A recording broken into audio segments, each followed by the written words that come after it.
وحبيبنا وطبيب قلوبنا ومولانا محمد صلى الله تعالى عليه وعلى آله وأصحابه وبارك وسلم. أما بعد فأعوذ بالله من الشيطان الرجيم. بسم الله الرحمن الرحيم. يا أيها الذين آمنوا ادخلوا في السلم كافة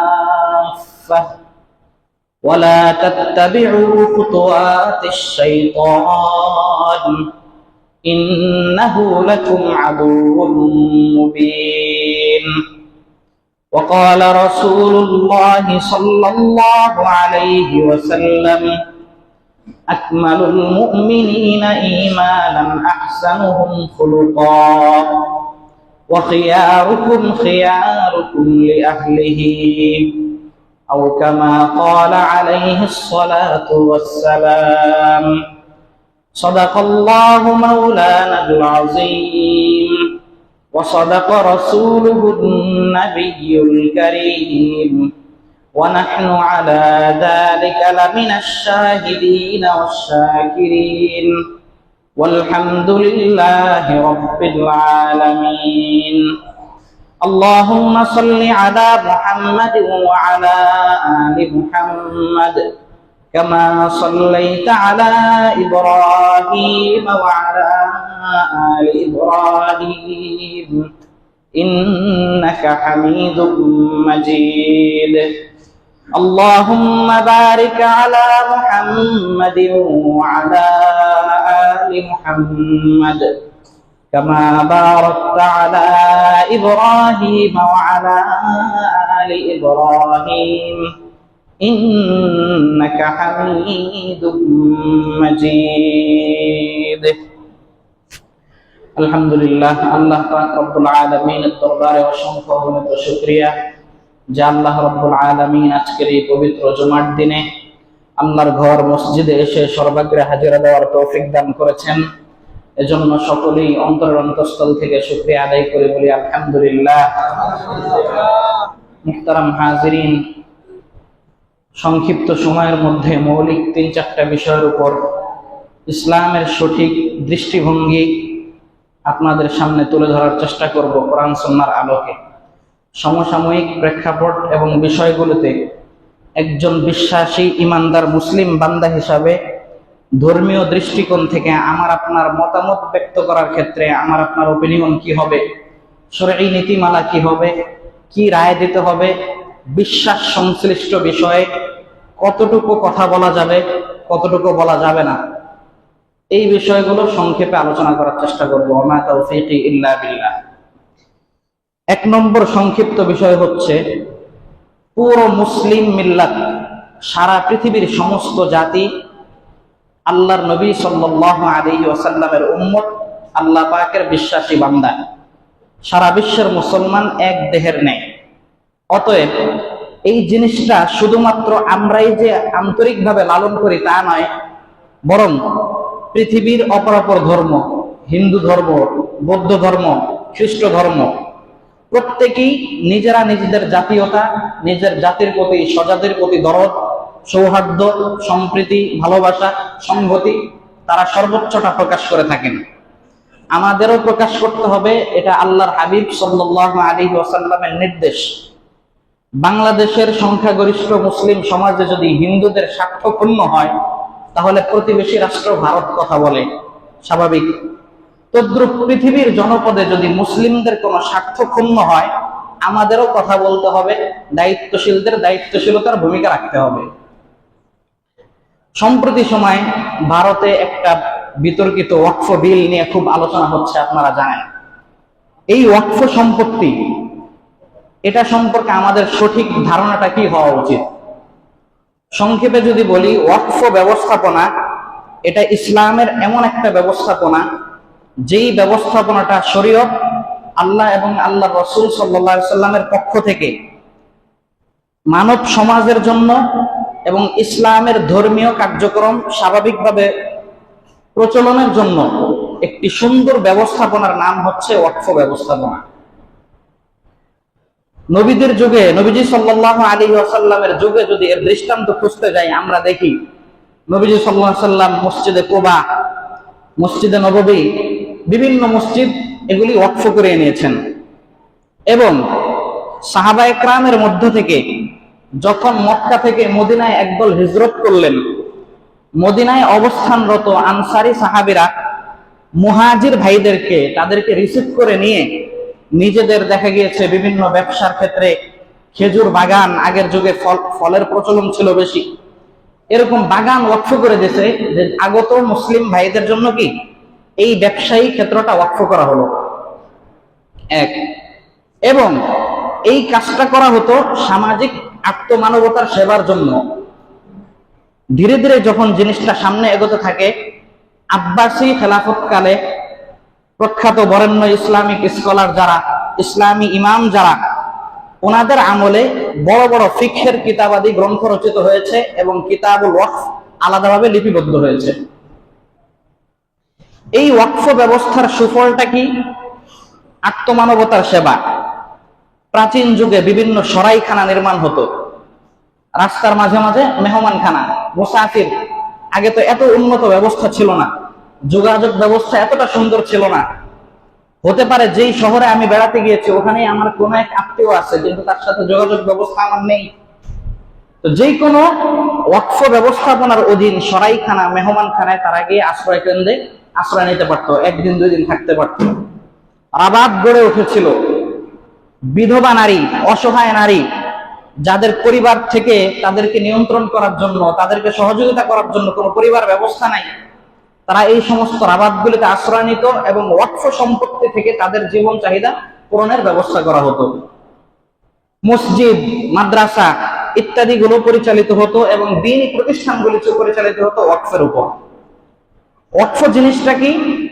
ধর্মীয় অথবা সামাজিক যে কোনো কল্যাণে কোনো ব্যক্তি তার নিজের সম্পত্তিকে আল্লাহ এবং আল্লাহ রাসূল সাল্লাল্লাহু আলাইহি ওয়াসাল্লামের সন্তুষ্টির জন্য ওয়াকফ করে দিবে এবং চিরতরে এই সম্পত্তি থেকে তার মালিকানা খতম হয়ে যাবে। ভবিষ্যতে তার উত্তরাধিকারের কেউ এই সম্পত্তিতে মালিকানা দাবি করতে পারবে না। এটা হচ্ছে বিষয়। যখন কোন একটা সম্পদ ওয়াকফ হয়ে যাবে, ওই ওয়াকফ সম্পদের রক্ষণাবেক্ষণের জন্য একজন মুতাওয়াল্লি, একজন দায়িত্বশীল থাকবেন। এই দায়িত্ব হ্যান্ডওভার হতে থাকবে। এখন ইসলামের এই যে একটা সুন্দর ব্যবস্থাপনা, যে এই ওয়াকফ সম্পত্তির উপর শত শত মসজিদ, হাজার হাজার লক্ষ লক্ষ মসজিদ গড়ে উঠলো, ওয়াকফ সম্পত্তির উপর শত শত মাদ্রাসা, শিক্ষা প্রতিষ্ঠান গড়ে উঠলো, ওয়াকফ সম্পত্তির উপর বিভিন্ন মুসলমানদের জন্য হাসপাতাল গড়ে উঠলো, ওয়াকফ সম্পত্তির উপর সমাজের আত্মমানবতার সেবার জন্য কোনো ব্যবসা প্রতিষ্ঠান গড়ে উঠলো। সোনালী যুগে এমনও পাওয়া গেছে ইসলামের বহু মানুষ এরকমও জন্ম নিয়েছে যারা ওয়াকফ সম্পত্তিতেই জন্মগ্রহণ করেছে, ওয়াকফ সম্পত্তিতেই তাদের বেড়ে ওঠা, ওয়াকফ সম্পত্তির অধীনে শিক্ষা প্রতিষ্ঠানেই তাদের পড়াশোনা এবং ওয়াকফ সম্পত্তিতেই তাদের চাকরি। সর্বশেষ তার ইন্তেকালের সময় যে কবরস্থানে দাফন হয়েছে, ওই কবরস্থানটা ওয়াকফ সম্পত্তি। এত সুন্দর একটা ব্যবস্থাপনা, এই জিনিসটা অত্যন্ত সুপরিকল্পিতভাবে, ষড়যন্ত্রমূলকভাবে আমাদের প্রতি, মুসলমানদের প্রতি অবিচার করা হচ্ছে। কারণটা কি? এই ক্ষেত্রে বিজেপি সরকারের মূল ষড়যন্ত্রের অংশ যেটা বোঝা যাচ্ছে সেটা হলো, দেখেন, আমরা সময় যত আপডেট হচ্ছে, যুগ যত উন্নতির দিকে যাচ্ছে, তত আমরা বিভিন্ন নিয়ম কানুন, কাগজপত্র, রেজিস্টার, নথিপত্র এগুলির গুরুত্ব দিয়ে আসছি। আমার আপনার দাদা, পরদাদা, তার বাবা, এরকম ৩-৪ বছর আগেই দেখবেন জন্ম নিবন্ধনের কোনো সিস্টেম ছিল না, ন্যাশনাল আইডি কার্ডের তেমন কোনো সিস্টেম ছিল না। সময় যত যাচ্ছে বিভিন্ন নিয়ম কানুন, পার্মানেন্ট অ্যাড্রেস তৈরি হচ্ছে, রাষ্ট্র এবং সমাজের প্রচলন সুবিধার জন্য বিভিন্ন নীতিমালা তৈরি হচ্ছে। আগের যুগে যখন এই সমস্ত কাগজপত্রের এত বেশি গুরুত্ব দেওয়া হতো না, তখন দেখা গিয়েছে কি মৌখিকভাবে কেউ একজন কোন একটা জিনিস ওয়াকফ করছে, তো ওইটা ওইভাবেই চলতে রয়েছে। আমাকে আল্লাহ তাআলা অনেক সম্পদ দান করেছেন, তা আমি আমার সম্পদের একটা অংশ ওয়াকফ করে দিলাম। এই প্রচলনের ক্ষেত্রে নিয়ম ছিল, যেহেতু রাষ্ট্রীয়ভাবে গুরুত্বের সাথে এটা রেজিস্ট্রেশন করা হতো না, অতএব সেই ওয়াকফ সম্পত্তির মধ্যে যদি এক পুরুষ, দুই পুরুষ, তিন পুরুষের মধ্যে চার পুরুষ, এভাবে একটা লম্বা স্তর পর্যন্ত যদি কেউ এসে মালিকানা দাবি না করত, মালিকানা দাবি না করাটাই এই কথার প্রমাণ ছিল যে এই সম্পদটা ওয়াকফ সম্পদ। মালিকানা দাবি না করাটাই প্রমাণ কি ছিল? যে এটা ওয়াকফ সম্পত্তি, যেহেতু আগের যুগে এভাবে রেজিস্টারের প্রচলন ছিল না। এইভাবে বহু সম্পদ মুসলমানদের ওয়াকফ সম্পদ হয়ে আছে। এবং মুসলিম ইসলামী শাসন আমলে, মুসলিম খলিফাদের শাসন আমলে, পরবর্তী মুসলিম শাসকদের আমলেও যখন সর্বশেষ ইসলামী খেলাফতের চিহ্নটুকু ধ্বংস হয়ে যায়, মুসলমানদের এই ওয়াকফ সম্পদগুলোকে এগুলি জাতীয়করণ করা শুরু হয়। সর্বশেষ এই ভারত উপমহাদেশে দিয়ার হিন্দের মধ্যে ফিশিংহিল কারাতুল হিন্দিয়া, এক পর্যায়ে হিন্দুত্ববাদী সরকার, সংখ্যাগরিষ্ঠ মেজরিটি হিন্দু, তারা এই জিনিসটাকে কি করে? সম্পূর্ণ নিয়ন্ত্রণে নেওয়ার চেষ্টা করে। ইতিহাস তালাশ করলে দেখা যাবে যে মানুষ নিজের ভূমির কতটুকু পর্যন্ত ইতিহাস জানে। আপনি আমি যেই বাড়িটার মধ্যে আছে, এই বাড়িটার আমার বাবা এটার মালিক, দাদা মালিক, এর আগে কে মালিক ছিল জানি? আমরা কিন্তু বলতে পারি না। ইতিহাস নিশ্চিত বলতে পারি না। যতটুকু রেকর্ড ততটুকু আমরা বলতে পারি। তদ্রুপ রেকর্ড গুলি তো সংরক্ষিত নাই। আর এই সুযোগে মুসলমানদের রীতিমতো চলে আসা এই জমিগুলিকে দখল করার চেষ্টা করা হচ্ছে। ফুল ইন্ডিয়ার মধ্যে একটা জরিপে দেখা গেল 6 লক্ষ ওয়াকফ সম্পত্তি আছে, যেটার পরিমাণ দাঁড়াইছে 8 লাখ একর জমির সমপরিমাণ। 8 লক্ষ একর জমির সমপরিমাণ এই ওয়াকফ সম্পত্তি। এই সম্পত্তিগুলি যখন এগুলি কি নথিপত্র না থাকার কারণে এগুলিকে রাষ্ট্রীয়করণ করা হচ্ছে, তখন মুসলমানদের অধিকার কি হচ্ছে? নষ্ট হচ্ছে। পাশাপাশি অতিরিক্ত ষড়যন্ত্র যেটা হচ্ছে, মুসলমানদের এই ওয়াকফ সম্পত্তির ক্ষেত্রে এখানে অমুসলিম পার্সন, অমুসলিম ব্যক্তিদেরকে নিয়োগ দেওয়ার পায়তারা চলছে। এটা আরেকটা ষড়যন্ত্র অংশ। ইউনিফর্ম সিভিল কোড, এক জাতি এক আইন, ওয়ান নেশন ওয়ান ল, এই জিনিসটা আমাদের উপর চাপিয়ে দেওয়া হচ্ছে। উদ্দেশ্য মুসলমানদের ইবাদত, সভ্যতা, সংস্কৃতি, ইবাদতের বিষয়, স্বকীয়তা, অর্থনৈতিক সমৃদ্ধির পথগুলিকে কি করে দেওয়া? বন্ধ করে দেওয়া। আপনারা জানেন মসজিদ, মাদ্রাসা, দাতব্য সংস্থা, সাধারণ আত্মমানবতার সেবায় যে সমস্ত হাসপাতালগুলো আছে, এগুলির যখন স্বতন্ত্র মালিকানা না থাকবে তো এগুলি মুখ থুবড়ে পড়বে। এই জন্য আমাদের করণীয় হচ্ছে, এটা একটা জুলুম, এটা একটা বৈষম্য, এবং আপনাদের ডেমোক্রেসি, আব্রাহাম লিঙ্কনের সেই গণতন্ত্রের যে চর্চা আজকের পৃথিবী করে আসছে ইসলামকে বাদ দিয়ে, অল ইন্ডিয়া মুসলিম পার্সোনাল ল, এই বোর্ডের দায়িত্বশীল তারা তো স্পষ্ট বলেছে, এবং আমরাও যদি বিবেক দিয়ে খেয়াল করি, এটা বাস্তব হলো গণতন্ত্রের স্বার্থ রক্ষা হচ্ছে না। এখানে ধর্মীয় আইন যার যার গণ্ডির মধ্যে, তারা তো সেটা পালন করার স্বাধীনতা দিতে হবে। এই জিনিসটা লঙ্ঘিত হচ্ছে। আমরা আশা করব, আল্লাহর দরবারে দোয়া করব, আল্লাহ রাব্বুল আলামিন এরকম জুলুম থেকে মুসলিম উম্মাহকে হেফাজত করেন। আমাদের দায়িত্বশীল যারা আছেন তাদেরকে কার্যকরী ভূমিকা পালন করার তৌফিক দান করুন। আমাদের প্রত্যেককে তাদেরকে সতর্ক করার জন্য উপযুক্ত ভূমিকা নেওয়ার তৌফিক দান করুন। 1। 2 নম্বর বিষয় হচ্ছে, আমরা এখানে যারা আছি প্রত্যেকেই মুসলিম, এখানে অমুসলিম কেউ নেই। দুনিয়াতে মানুষ ইসলামের প্রশ্ন আসলে 3 ক্যাটাগরিতে বিভক্ত হয়। ইসলামের প্রশ্ন আসলে মৌলিকভাবে 3টা ক্যাটাগরিতে বিভক্ত হয়। 1 নম্বর বিশ্বাসী মুসলিম বান্দা, আল্লাহর বিধান যা সম্পূর্ণটাই সে মনে প্রাণে বিশ্বাস করে নিয়েছে। 1। 2 নম্বর অবিশ্বাসী বান্দা, যারা বিশ্বাস করে নাই, কাফের, মুশরিক, বেঈমান, ইহুদি, নাসারা, নাস্তিক, মুরতাদ। 2য় ক্যাটাগরি। আরেকটা ক্যাটাগরি হচ্ছে সংশয়বাদী, নামে মুসলিম কিন্তু ইসলামের অনেক বিধান, আল্লাহর কোরআনের অনেক বিধান নিয়ে সে সংশয়ের মধ্যে আছে, স্বতঃস্ফূর্তভাবে সে এটা মেনে নিতে পারছে না। এই যে 3টা ক্যাটাগরি, 3টা ক্যাটাগরির মধ্যে যারা বিশ্বাসী বান্দা তারা তো বিশ্বাসী, ইমানদার, প্রকৃত পাক্কা মুসলিম। যারা অবিশ্বাসী তাদের হিসাবও ক্লিয়ার, তারা অবিশ্বাসী, কাফের, বেঈমান। যারা সংশয়বাদী তাদের ক্ষেত্রে মূল কথা হচ্ছে, ইসলামের ঈমান, কুফর, শিরিকের মাসালাগুলো স্পষ্টভাবে জানার পর এরপরেও যদি সংশয় লালন করে দিন সম্পর্কে, সেও দায়রায় ঈমানের গণ্ডি থেকে খারেজ হয়ে যাবে, বের হয়ে যাবে। এই জন্য ঈমান কুফরের সাংঘর্ষিক মাসালাগুলো জানার পর আল্লাহর কোরআনের কোন একটা বিধানের উপর যদি আপনি সংশয় প্রকাশ করেন, আপনার ঈমান নিয়ে টানপড় শুরু হবে। আল্লাহর নবী সাল্লাল্লাহু আলাইহি ওয়াসাল্লাম মুহাম্মদুর রাসূলুল্লাহ সাল্লাল্লাহু আলাইহি সাল্লাম শেষ নবী আমাদের, তাই না? আমাদের একটা সম্প্রদায় আছে, কাদিয়ানী সম্প্রদায়। কাদিয়ানী সম্প্রদায় আমাদের নবীজিকে শেষ নবী মানে না, এখানে তারা ভিন্ন ব্যাখ্যা দাঁড় করায়, তারা অমুসলিম। এই ক্ষেত্রে ইসলামিক কোন কোন স্কলারদের মতামত হচ্ছে, কেউ যদি এই কথা বলে যে কাদিয়ানীরা যে অমুসলিম, এর দলিল কি? বলে যে এই দলিল যে চাবে সেও কাফের।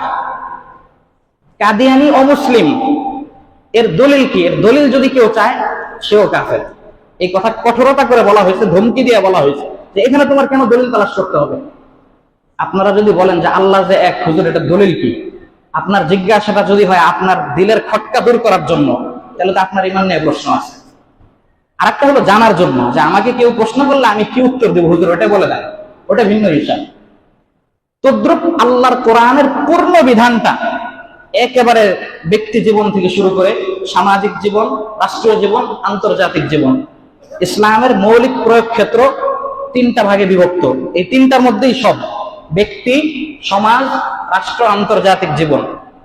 প্রত্যেকটা বিধানের ব্যাপারে আল্লাহর কোরআন যা বলেছে সেই বিধানকে প্র্যাকটিসিং মুসলিম হিসাবে আমরা যদি প্র্যাকটিস করি, তাহলে আমরা সর্বোচ্চ মানের কাঙ্ক্ষিত উন্নত মানের মুসলিম।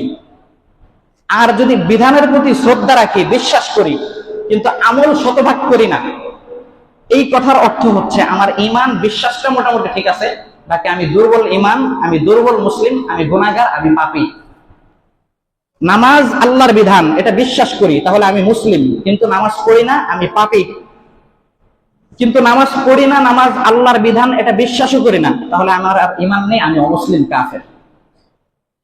ইসলামের এরকম খুঁটিনাটি, এরকম বহু গুরুত্বপূর্ণ বিষয় আছে যেই জিনিসগুলো আমরা অনেক সময় উদাসীনতার কারণে, অজ্ঞতাবশত, না জেনে বেফাস মুখ থেকে একটা মন্তব্য করে বসি, এবং আল্লাহর বিধানের জামিইয়াত, সার্বভৌমত্ব পূর্ণ জিনিসটা আমরা অনুধাবন করতে পারি না। বলেন তো, এক রাকাত নামাজে সেজদা কয়টা? দুইটা। কয়টা? এক রাকাত নামাজে সেজদা কয়টা? দুইটা। আগামীকাল বাংলাদেশের সংসদে, পার্লামেন্টে আইন পাস হলো যে আগামীকাল থেকে এক রাকাত নামাজের সেজদা 3টা করে দিতে হবে। আগামীকাল থেকে প্রতি রাকাত নামাজের সেজদা কয়টা দিতে হবে?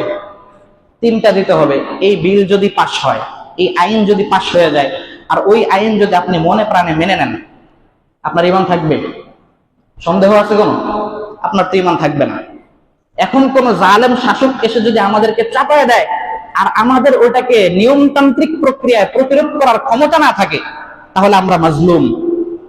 মাজলুম অবস্থায় প্রতিরোধের ব্যবস্থা সাধ্য অনুযায়ী করে যেতে হবে। নিজের ঈমানটা ঠিক রাখতে হবে, নিজের ঈমানটা ঠিক রাখতে হবে, ওটাকে মেনে নেওয়া যাবে না। এটা হলো নামাজ দিয়ে উদাহরণ দিলাম। তদ্রুপ সমাজে আইন আছে, বিচার আছে, আচার আছে, ব্যবসা আছে, অর্থ আছে। ইসলামের ব্যবসায়ী নীতি কি? ইসলামের বাণিজ্য নীতি কি? ইসলামের রাষ্ট্রনীতি কি? ইসলামের রাজনীতি কি? এই সমস্ত ক্ষেত্রে আল্লাহর যে বিধানগুলো লঙ্ঘন হতে থাকবে সমাজে আইন করে, তখনও মুসলিম উম্মার করণীয় হলো বৈধভাবে, বিচ্ছিন্নভাবে না হয়ে শান্তিপূর্ণভাবে, পর্যাপ্তভাবে ওটার একটা প্রতিরোধ ব্যবস্থা গড়ে তোলা। যদি না পারেন, আপনার সক্ষমতায় না থাকে, তাহলে আপনি মাজলুম।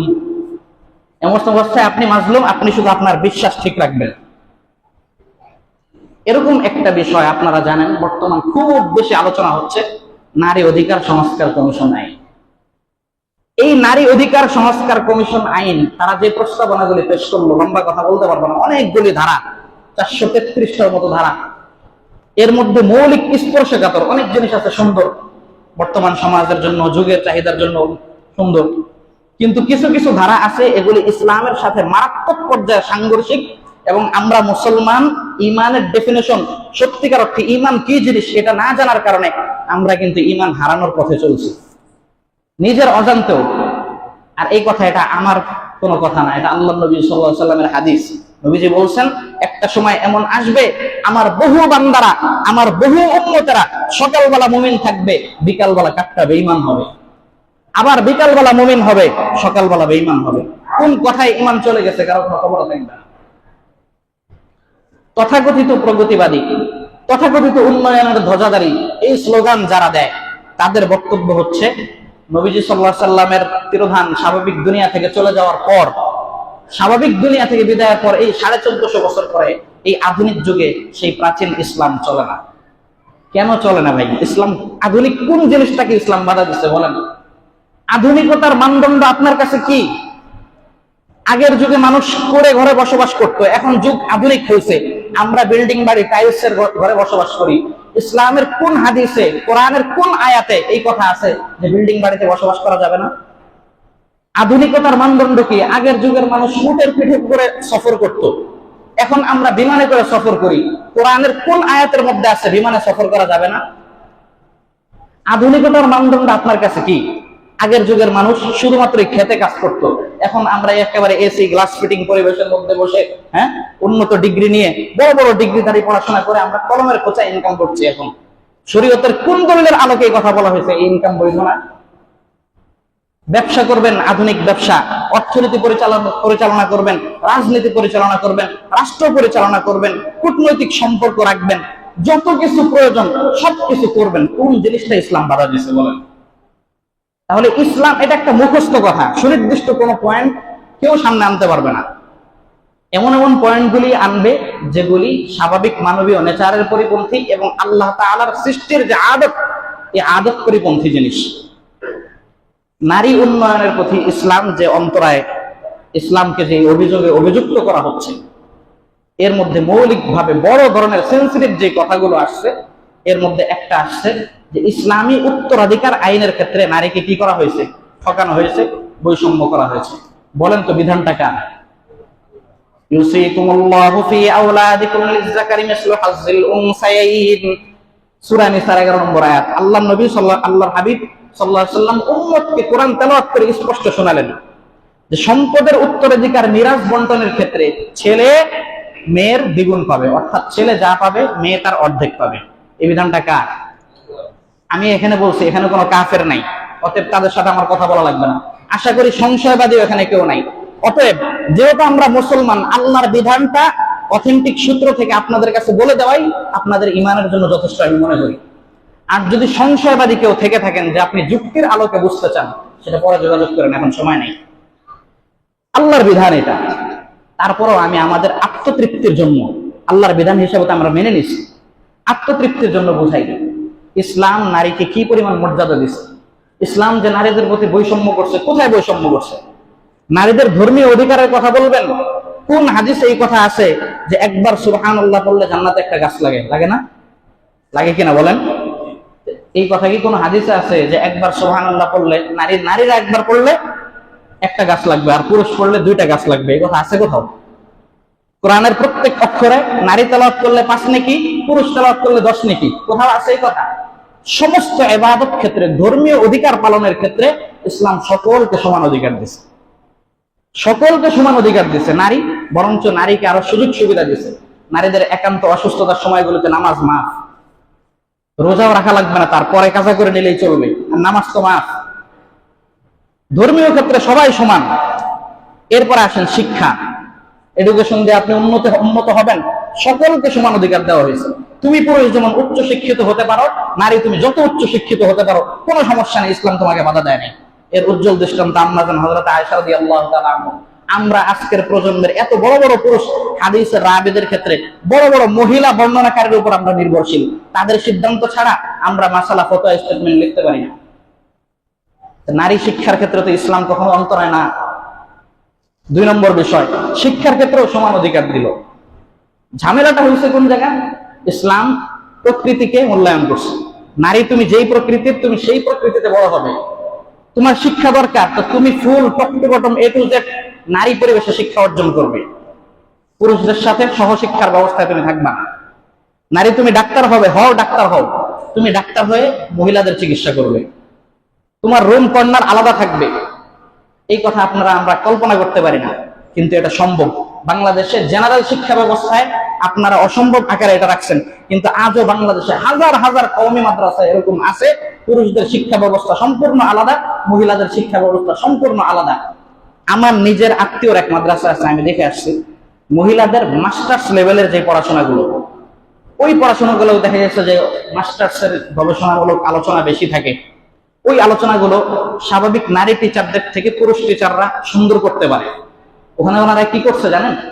5তলা 4তলা মাদ্রাসা, 4র্থ তলায় ক্লাসরুম, সামনে পিছে 2 দিক থেকে মনিটরিং এর ব্যবস্থা এবং শিক্ষিকা দ্বারা পরিবেষ্টিত। ছাত্রীরা ক্লাস করছে সাউন্ড বক্স দিয়ে, কোনো প্রজেক্টর দিয়ে না, চেহারা দেখার সুযোগ নাই, সাউন্ড বক্স দিয়ে একেবারে নিচতলায় ছোট্ট একটা রুম, এই যে এর অর্ধেক হবে, পুরো আরেকটা জেলখানা লাগে লকআপের ভিতরে, জেলখানার মতো দরজা লাগায়, ওখানে তালাবদ্ধ, হুজুর ওখানে বসে বসে পড়া। এই কথাটা বললে আপনার বলবেন এই যে সেকেলে, এই যে 1400 বছর আগের ইসলাম। এখন উন্নতির যুগ, আমরা কাঁধে কাঁধ মিলায় চলবো, ফ্রেন্ড সার্কেলের মধ্যে হ্যান্ডশেক হবে, সবকিছু হবে। এই জিনিসটা, এই যে বলছি যে ইসলাম যে মানুষদেরকে পিছাই দিচ্ছে, আপনারা আমরা যারা বলি আর কি, মনে কষ্ট নেই না, আপনাদেরকে বলছি না, আমরা যারা বলি এখানে, আমি আমার মনে হাত দিলেই বুঝতে পারবো যে আসলে ইসলাম কোন জিনিসটাকে দমন করছে। আমি পুরুষের আমার মানবীয় দুর্বলতাগুলোকে ইসলাম এখানে কি করছে? দমন করছে। আমার অন্তরের খায়েশাত, কুপ্রবৃত্তিগুলোকে ইসলাম সর্বোচ্চ সতর্কতার সাথে কি করলো? দমন করলো। উত্তরাধিকারী আইনের ক্ষেত্রে ছেলে কত পাবে? মেয়ের দ্বিগুণ পাবে, তাই না? এটা তো আল্লাহর বিধান, আমরা এমনি মেনে নিলাম। এবার আসুন যৌক্তিক ভাবে বুঝি। যৌক্তিক ভাবে যদি বুঝতে চাই, একজন নারীর স্বাভাবিকভাবে জীবনের যে ধাপগুলো আছে, বিবাহের আগ পর্যন্ত জীবন, বিবাহের আগ পর্যন্ত জীবনের মধ্যে ছেলে যদি প্রাপ্তবয়স্ক হয়, কারোর 13 বছর, কারোর 14 বছর, কারোর 15 বছর, সর্বশেষ 15 বছর, এর আগে 12-13তেও কেউ সাবালেক প্রাপ্তবয়স্ক হয়ে যেতে পারে। ওইটা বডির উপর বিশেষ করে এক একজনের এক এক অবস্থার সৃষ্টি হয়। যখন কেউ প্রাপ্তবয়স্ক হয়ে গেল, শরীয়তের নির্দেশ, এই বাবা এই ছেলের ভরণ পোষণের দায়িত্ব নিতে বাধ্য না। আমাদের সমাজে সমস্ত বাবারা ছেলেদেরকে একদম ইসলামের হওয়া পর্যন্ত, বিবাহ পর্যন্ত কি করে দেয়? লালন পালন করে যাচ্ছে। এটা দয়া, অনুগ্রহ, বাবাদের মহাব্বত আমাদের প্রতি। কিন্তু ইসলাম বলে তোমার বাবার দায়িত্ব না। তোমার বাবা যদি 1 পয়সা তোমাকে না দেয়, কিচ্ছু করার নেই, তুমি কাজ করে খাওয়া। মেয়েদের ক্ষেত্রে ইসলাম বলছে যে শুধু সাবালিকা হলেই না, শুধু প্রাপ্তবয়স্ক হলেই হবে না, যতদিন পর্যন্ত তার সঠিকভাবে আরেক জায়গায় বিবাহের বন্দোবস্ত না হচ্ছে, এই মেয়ের বয়স যদি 25 বছর হয়ে যায়, অবিবাহিত অবস্থায় যদি সারা জীবন কাটে, এই বাবাকে এই মেয়ের দেখভাল করতে হবে। এটা আল্লাহর পক্ষ থেকে ফরজ দায়িত্ব। নামাজ যেমন আপনার উপর ফরজ, ওইটাও ফরজ দায়িত্ব। যখন তার বিবাহ হয়ে গেল, স্বামীর ঘরে যখন যাবে, তার খাবার দাবার, চিকিৎসা, তার জন্য একটা স্বাধীনভাবে একটা ঘর, এটা ব্যবস্থা করা, এটা স্বামীর দায়িত্ব, ফরজ দায়িত্ব। একটা জীবনে থাকলো বাবার ঘরে, এরপরে গেল কার ঘরে? স্বামীর ঘরে। মেয়ের কোনো খরচ আছে? কোনো খরচ নাই। বিবাহ যখন হলো, ছেলেরও বিয়ের প্রয়োজন, মেয়েরও বিয়ের প্রয়োজন। ইসলাম বলছে ছেলেকে মোহর দিতে। মেয়ের কোনো মোহর দিতে হবে? কোনো মোহর দেওয়া লাগবে না। বরং যৌতুক, যে সমস্ত ছেলেরা যৌতুক চায়, এটা ইসলামে হারাম। জাহান্নামের ইন্ধন বানাবে আপনাকে আল্লাহ রাব্বুল আলামিন। এই যৌতুক নেওয়া যাবে না। শুধু এতটুকু না, দেখেন অলিমা অনুষ্ঠান হয়, বিয়ের অনুষ্ঠান হয়, এই অলিমা অনুষ্ঠান এটা ছেলে পক্ষের, এটা যে সুন্নত, এটা ছেলেদের জিম্মাদারি। মেয়েদের পক্ষ থেকে যদি একটা বিবাহের সামান্য অনুষ্ঠান না হয়, 2 জন মানুষকে যদি দাওয়াত দিয়ে না হয়, শরীয়ত বলে কোনো সমস্যা নেই, কোনো সমস্যা নেই। এখানে স্বামীর ঘরে সমস্ত খরচ তার। এরপরে আসুন, যদি স্বামী মারা যায়, স্বামী মারা গেলে ফরজ ভাবে এই দায়িত্ব গিয়ে পড়বে এই মহিলার সন্তানের উপর, বড় ছেলের উপর। যদি ছেলেরা না থাকে, এই মহিলার ভাইয়ের উপর ফরজ দায়িত্ব হবে। যদি এই ধারাবাহিক এই প্রত্যেকটা স্তর পার হওয়ার পর যদি তার সংসারের দায়িত্ব নেওয়ার কোন লোক না থাকে, তখন এই দায়িত্ব ইসলামী সরকারের। তখন এই দায়িত্ব চলে যায় রাষ্ট্র ব্যবস্থার উপর। ওই রাষ্ট্র অত্যন্ত সম্মানজনক ভাবে এই নারীকে দেখভাল করবে, সম্ভব হলে তার সম্মানজনক কর্মসংস্থানের ব্যবস্থা করে দিবে। আর যদি সম্ভব না হয়, বসে বসে পেনশন দিয়ে খাওয়াবে। এটা ইসলাম প্রদত্ত, আল্লাহ প্রদত্ত জিম্মাদারি। বিপরীতে ছেলের কি? প্রাপ্তবয়স্ক হওয়ার সাথে সাথে তুমি বিয়ে করবা, বিয়ের খরচের দায়িত্ব তোমার নিজের। যৌতুক তো নিতেই পারবা না, 2 জনেরই বিয়ে দরকার, কিন্তু মোহর দিতে হবে তোমার। মহিলার কোনো খরচ নাই। সংসার হবে তোমার, সন্তানাদি হবে, ওই খরচের দায়িত্ব তোমার, বাড়ি ভাড়া তোমার। মুসলমান, ইসলাম ধর্ম নারীদেরকে কোনো দায়িত্ব দেয়নি। আমি ইসলামের দৃষ্টিভঙ্গিটা বর্ণনা করছি। এখন বলেন, যার খরচের কোনো শেষ নেই, আর আরেকজনের খরচের কোনো জায়গায় নেই, এরপরেও ইসলাম উদ্বুদ্ধ করছে প্রতি মাসে তোমার বিবিদের হাতে তার সমস্ত খরচ, সমস্ত শখ আল্লাহ তো তুমি পূরণ করো, এরপরেও প্রতি মাসে একটা ন্যায্য অংশ মানুষের মনের চাহিদার জন্য তাকে হাদিয়া দাও। আল্লাহ রাসূল সাল্লাল্লাহু আলাইহি ওয়াসাল্লাম নিজের বিবিদেরকে হাদিয়া দিতেন। এই হচ্ছে আল্লাহর বিধানের যৌক্তিকতা।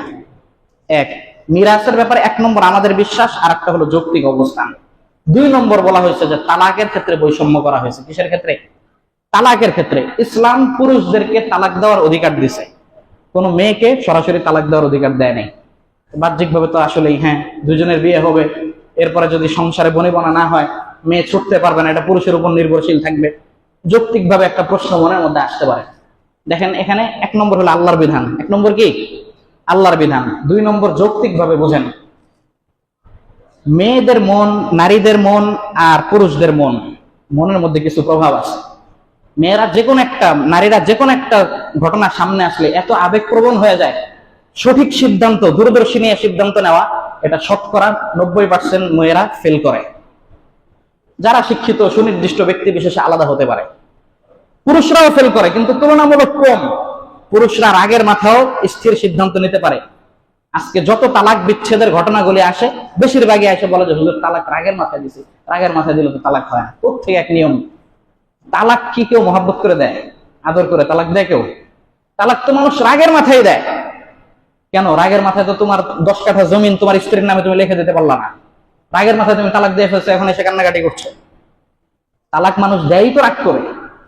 তো যাই হোক, অধিকাংশ যে বিবাহ বিচ্ছেদের যে ঘটনাগুলি ঘটে, পুরুষরাই নিজেদের উপর নিজেদের নিয়ন্ত্রণ নাই। এই ব্যাপারটা যদি উন্মুক্ত ভাবে দিয়ে দেওয়া হইতো, তাহলে প্রতি সমাজে ঘরে ঘরে তালাক করতো। মহিলারা কিছু হলে আবেগ হয়ে যেত, তালাক একটা দিয়ে 5 মিনিট পরে ঠান্ডা হয়ে এখন কাঁদতো, শেষ।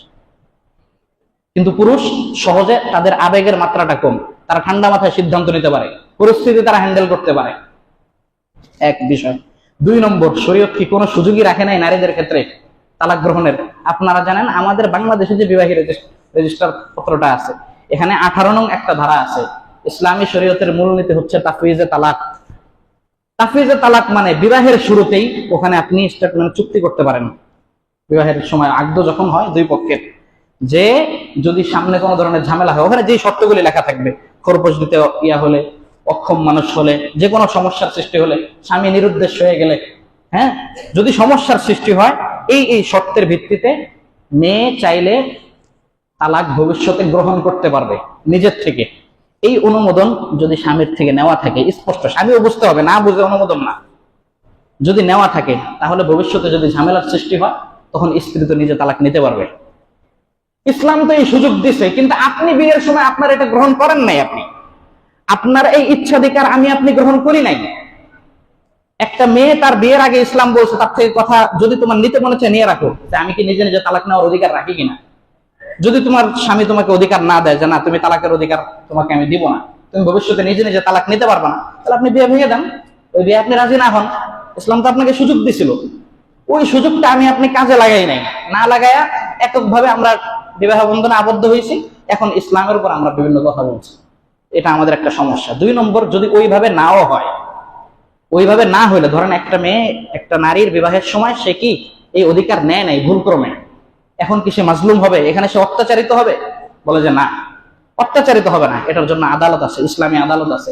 ইসলামী আদালত না থাকলে পঞ্চায়েত গঠন আছে, বিস্তারিত মাসালা, ওগুলির মাধ্যমে শরঈভাবে এগুলি বিচ্ছেদের বন্দোবস্ত করা যায়। অনেকগুলি কথা আছে। হ্যাঁ, এই অবাধ আচরণ, আমি শব্দগুলি মুখে নিতে পারছি না, এগুলিকে শ্রমিকের মর্যাদা দিতে বলা হয়েছে, নর্মালাইজেশন করা। এগুলিকে বলে যে যুগে যুগে অপরাধ থেকে আপনি ফিরাতে পারবেন না, তো যেই লোকগুলি অপরাধের সাথে সংযুক্ত তাদের জন্য একটা মানবিক অধিকার থাকে, এই কথাটা বলা হচ্ছে। এগুলি সম্পূর্ণ একটা ধারার সাথে যদি আমরা বিশ্বাসের দিক থেকে ঐক্যমত পোষণ করি, আর ইমান কুফুরের সেন্সিটিভ মাসালা বোঝার পর যদি আমরা এখানে সংশয় প্রকাশ করি, ইমান চলে যাবে, নাউজুবিল্লাহ। আল্লাহ রাব্বুল আলামিন আমাদের প্রত্যেককে এই বিষয়ে সোচ্চার হওয়ার তৌফিক দান করুন। ইমানের মাসালা, আল্লাহর কোরআনের মাসালা স্পষ্ট বললাম, আমাদের প্রত্যেককে এগুলি আমলে নেওয়ার তৌফিক দান করুন। আমরা জানি আমাদের বড় হুজুর দামাত বারাকাতুহু খুব অসুস্থ। হুজুরকে কিছুদিন আগে দেখতে গেছিলাম, মানসিকভাবে হুজুর অনেকটা দুর্বল হয়ে পড়ছেন। এমনিও নরম স্বভাবের মানুষ, এখন হুজুরের শুনলাম বড় ধরনের একটা আসলে ক্যান্সারের মতোই ধরা পড়ছে, এবং ক্যান্সারের অবস্থাটা এরকম, এটা সম্ভবত 2য় ধাপ অতিক্রম করে ফেলছে। আসলে উচিত রোগীকে এই বিষয়গুলি না জানানো, মানসিকভাবে সাহস দেওয়া, এটা হলো বেশি দরকার। কপাল তাকদির, আল্লাহর কাছে যেটা আছে আমরা দোয়া করবো, আল্লাহ কুদরতি ভাবে যদি কিছু করেন সেটাই আমাদের প্রত্যাশা থাকবে। কিন্তু হায়াত যার যতদিন আছে, সে যদি সুস্থতার সাথে সাহসিকতার সাথে বাঁচতে পারে, আমরা এই দোয়াটা করব। এবং হুজুরের এই চিকিৎসার ব্যয়ভার, একজন আলেম মানুষ, ইমাম মানুষ, সম্মানী মানুষ, আমরা অত্যন্ত সম্মানের সাথে আত্মমর্যাদার সাথে খেয়াল করে, হ্যাঁ, পরিকল্পিতভাবে হুজুরের চিকিৎসার জন্য আমরা যার যার সাধ্য অনুযায়ী সম্মানজনক ব্যবস্থাপনা মাথায় রাখবো ইনশাআল্লাহ। এ ব্যাপারে সংক্ষিপ্ত কথা বলবেন আমাদের মসজিদের সম্মানিত সহসভাপতি আলহাজ জনাব ফারুক সাহেব। আমি হযরতকে সবিনীত অনুরোধ করছি কিছু কথা বলার জন্য।